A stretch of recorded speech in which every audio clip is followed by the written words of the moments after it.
پھر اللہ تبارک و تعالیٰ ارشاد فرماتا ہے وَإِذَا قِيلَ لَهُمْ آمِنُوا كَمَا آمَنَ النَّاسُ قَالُوا أَنُؤْمِنُ كَمَا آمَنَ السُّفَهَاءُ۔ کیا مطلب ہوا؟ وَإِذَا قِيلَ لَهُمْ آمِنُوا كَمَا آمَنَ النَّاسُ، اور جب ان سے کہا جاتا ہے کہ ان لوگوں کی طرح ایمان لاؤ، ایسے ایمان لاؤ جیسے وہ لوگ ایمان لائے، تو یہاں الناس سے مراد کون لوگ ہیں، کن کی طرح ایمان لانے کی بات کہی جا رہی ہے؟ تو چونکہ بات منافقین کی یہاں پر چل رہی ہے، تو منافقین جو دور نبوت میں تھے اس وقت جو ایمان والے لوگ تھے وہ صحابہ اکرام تھے، تو ان سے کہا جاتا تھا کہ صحابہ کی طرح ایمان لاؤ،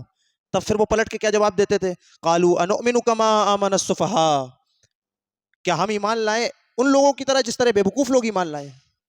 کیا ہم بے وقوفوں کی طرح ایمان لائیں؟ تو یہاں صحابہ اکرام رضوان اللہ تعالی علیہ مجمعین کو بے وقوف کہا انہوں نے۔ اب دیکھیے کیوں کہا السفہاء، کیوں کہا انہیں، کیوں کہا کہ کما آمن السفہاء، بے وقوفوں کی طرح ایمان لائیں؟ چونکہ ان کی نظر میں یہی تھا نا کہ انہوں نے مکہ چھوڑ دیا، اپنے آل و اولاد چھوڑ دیے، اپنی مال و دولت چھوڑ دی، اپنے کھیت کھلیان چھوڑ دیے، ٹھیک ہے، تمام طرح کے ظلم و تشدد انہوں نے سہے، تو یہ تو بے وقوف لوگ ہیں، ہم ان کی طرح ایمان نہیں لانا چاہتے جیسا بے وقوف لوگ ایمان لاتے ہیں۔ تو اب یہاں پر جب صحابہ اکرام رضوان اللہ علیہ مجمعین کے تعلق سے یہ بات انہوں نے کہی، تو پھر اب جواب کون دے رہا ہے؟ جواب اللہ تبارک و تعالیٰ دے رہا ہے، اللہ جل جلالہ جواب دے رہا ہے۔ کیا جواب دیا اللہ تبارک و تعالیٰ نے؟ الا انہم هم السفہاء ولکن لا یعلمون، اللہ فرما رہا ہے کہ وہی لوگ خود احمق ہیں، وہی بے وقوف ہیں، لیکن وہ لوگ جانتے نہیں ہیں، وہ لوگ خود بے وقوف ہیں لیکن وہ جانتے نہیں ہیں۔ اب یہاں پر ایک قابل غور بات یہ ہے، اور میں اس کو ذکر ضرور کرنا چاہوں گا، کہ جب گستاخی ہو صحابہ اکرام کی شان میں، تو جواب صحابہ نہیں دے رہے، جواب اللہ کے رسول نہیں دے رہے، بلکہ جواب خود ساری کائنات کا مالک اللہ جل جلالہ دے رہا ہے، اللہ تبارک و تعالیٰ جواب دے رہا ہے اور کہہ رہا ہے کہ صحابہ بے وقوف نہیں ہے بلکہ وہ خود بے وقوف ہے، خود احمق ہے۔ اور آج ہمارے یہاں جن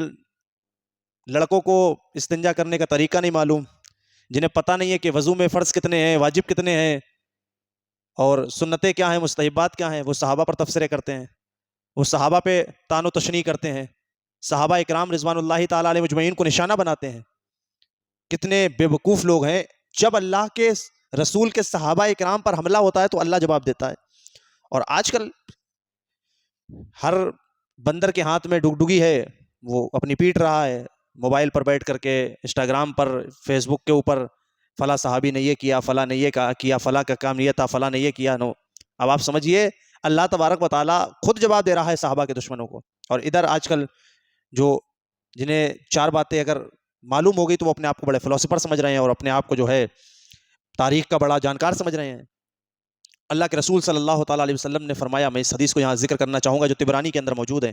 اللہ کے رسول صلی اللہ علیہ وسلم فرماتے ہیں کہ میرے صحابہ سے کچھ غلطیاں ہوں گی، کچھ خطائیں ہوں گی، اللہ انہیں معاف کر دے گا، لیکن انہیں کریت کے آنے والے زمانے میں لوگ اوندے منہ جہنم میں گریں گے۔ اللہ کے رسول صلی اللہ تعالیٰ علیہ وسلم فرماتے ہیں میرے صحابہ کو گالی نہ دو۔ ان حدیثوں سے میں پتہ لگتا ہے کہ صحابہ کی عظمت کیا ہے، صحابہ کی شان کیا ہے، صحابہ کا عزت و مرتبہ کیا ہے۔ اللہ تبارک و تعالیٰ کہ رسول صلی اللہ تعالیٰ علیہ وسلم 1400 سال پہلے بیان کر گئے کہ میرے صحابہ سے کچھ غلطیاں ہوں گی، اللہ انہیں معاف کر دے گا، لیکن آنے والے زمانے میں لوگ انہیں کریت کے اوندے منہ جہنم میں گریں گے۔ آج وہی زمانہ چل رہا ہے، وہی دور چل رہا ہے، یہ وہی پیریڈ چل رہا ہے۔ اس زمانے میں جسے چار باتیں آ گئی ہیں، تھوڑا سا شعور بیدار ہو گیا ہے تو وہ اپنے آپ کو آپے سے باہر ہو گیا ہے، کسی نے تاریخ کی 2-3 باتیں پڑھ لی ہے تو وہ یہ سمجھ رہا ہے کہ سب سے بڑے جانکار تو ہم ہی ہیں، اور وہ صحابہ کرام پہ تبصرے کر رہا ہے۔ جب اللہ تبارک و تعالیٰ نے قرآن پاک میں فرما دیا اللہ ان سے راضی ہوا وہ اللہ سے، تو پھر اس پہ تبصرے کرنے کی ضرورت کیا؟ تو اللہ تبارک و تعالیٰ میں صحابہ کرام کی عظمت اور شان سمجھنے کی توفیق